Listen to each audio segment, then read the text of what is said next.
पाश्चात्य तत्वज्ञानामध्ये एक Renee Descartes नावाचा तत्वज्ञ होऊन गेला.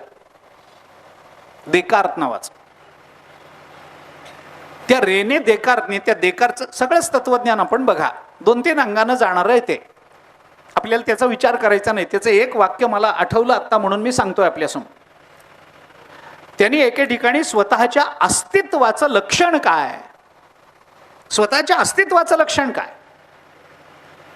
मी आहे, कशावरून काहीतरी सांगाल की नाही. प्रेतही असतं, एखादा दगडही असतो, एखादा लाकडी खांबही असतो, एखादा हारही आहे माझ्यासमोर आणि मी पण आहे. म्हणजे काय, याच्यात वेगळे पण काय आहे.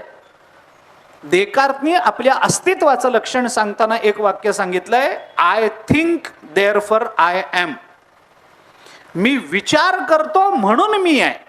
माझ्या अस्तित्वाचं लक्षण माझ्या विचारात लपलेलं असतं. आपण विचार करतो हे आपल्या मनुष्यत्वाचं व्यावर्तक आहे, विलक्षणत्व आहे.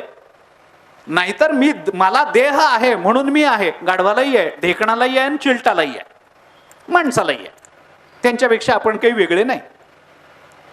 तुकाराम महाराजांनी म्हटलंय, विचार नाही नर खर तो कैसा पाठीव आहे ज्ञान भार लगड जायचा. तुकोबारांची भाषा आहे. मागेही आपल्याला मी बोललो होतो, विचार नाही नर खर तो कैसा. ज्याला विचार नाही तो नर नसून खर. खर शब्दाचा अर्थ गाढव असा आहे. खर म्हणजे गाढव. कारे दास होसी संसाराचा खर, दुःखाचे डोंगर भोगावया. तुकोबारांची भाषा आहे. नर आणि खर याच्यामध्ये फार अंतर नाहीये.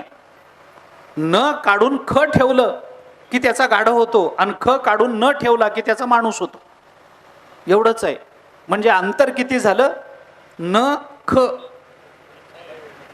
माणसात आणि गाढवात एवढंच अंतर आहे. न ख, नखभराचं अंतर आहे. आम्ही विचार न करू तर त्या क्षणी आम्ही गाढव होऊ.